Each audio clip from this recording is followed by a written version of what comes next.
کہتے ہیں کہ اکبر بادشاہ کے زمانے میں ایک مشہور شاعر گزرا ہے، اس کا تخلص تھا فیضی۔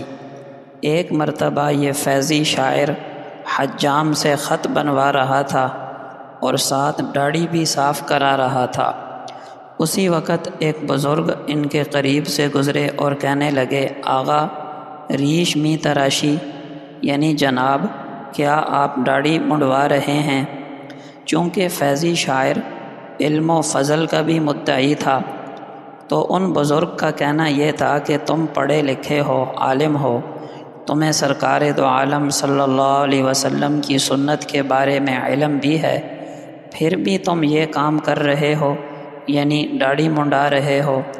جواب میں فیضی شاعر نے کہا فارسی میں، بلے ریش می تراشم دلے کسے نمی خراشم، یعنی جی ہاں میں داڑھی منڈوا رہا ہوں، کسی کا دل تو نہیں دکھا رہا، کسی کی دل آزاری تو نہیں کر رہا۔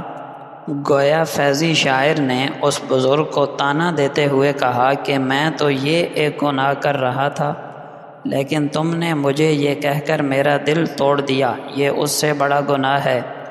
جواب میں ان بزرگ نے بڑا ہی سبق آموز جواب دیا، فرمایا ولے دل رسول اللہ می خراشی، ہاں ہاں تم کسی اور کا دل نہیں، رسول اللہ صلی اللہ علیہ وسلم کا دل توڑ رہے ہو۔ یعنی نبی اکرم صلی اللہ علیہ وسلم نے تو اس کام سے منع فرمایا ہے، اس کے باوجود تم یہ کام کر رہے ہو تو اللہ کے محبوب کو کتنا رنج اور صدمہ اور غم ہوگا۔ ان مسلمانوں کے لیے واقعتاً عبرت ہے جو یہ کہہ کر داڑھی منڈاتے ہیں اجی سنت ہی تو ہے، یہ نہیں سوچتے کہ کس کی سنت ہے۔ امام الانبیاء سرکار دو عالم سید الاولین والآخرین کی سنت ہے۔ کیا ان کی سنت نعوذ باللہ اتنی ہلکی ہے کہ آسانی سے کہہ دیا جائے اجی سنت ہی تو ہے؟ اور پھر یہ بھی یاد رکھیے سنت ہے اس اعتبار سے کہ اللہ کے نبی نے داڑھی رکھی، انبیاء علیہ السلام کی داڑھیاں تھیں، لیکن اس کا حکم واجب کا ہے، اور واجب کا چھوڑنے والا ایسے ہی گنہگار ہوتا ہے جیسا کہ فرض کا چھوڑنے والا۔ دنیا میں آپ صلی اللہ علیہ وسلم کے پاس ایران کے دو قاصد آئے تھے، ان کی داڑھیاں کٹی ہوئیں اور مونچھیں بڑی ہوئی تھیں۔ اللہ کے محبوب نے چہرہ پھیر لیا اور فرمایا تمہیں کس نے کہا مونچھیں بڑھانے کا اور داڑھیاں کٹانے کا؟ انہوں نے کہا ہمیں ہمارے خدا نے یعنی کسریٰ نے کہا ہے، ایران کا بادشاہ۔ آپ نے فرمایا مجھے میرے خدا نے حکم دیا ہے کہ میں داڑھیاں بڑھاؤں اور مونچھوں کو کترواؤں۔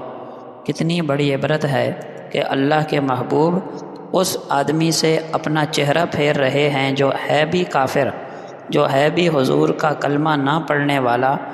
اگر اس نے داڑھی کٹائی تھی تو حضور نے اپنا چہرہ پھیر لیا۔ خدا نہ خواستہ اگر آج کا مسلمان جو کلمہ پڑھ کے داڑھی منڈائے اور اللہ کے محبوب نے روز قیامت چہرہ پھیر لیا، بتائیے پھر وہاں کس کے پاس جائیں گے؟ اللہ کے محبوب کی سفارش ہی تو آخری سہارا ہے۔ اگر وہاں حضور نے ہی منہ پھیر لیا کٹی ہوئی داڑھی دیکھ کر تو پھر ہمارا کوئی پرسان حال نہیں ہوگا۔ اللہ پاک سے عافیت مانگنا چاہیے۔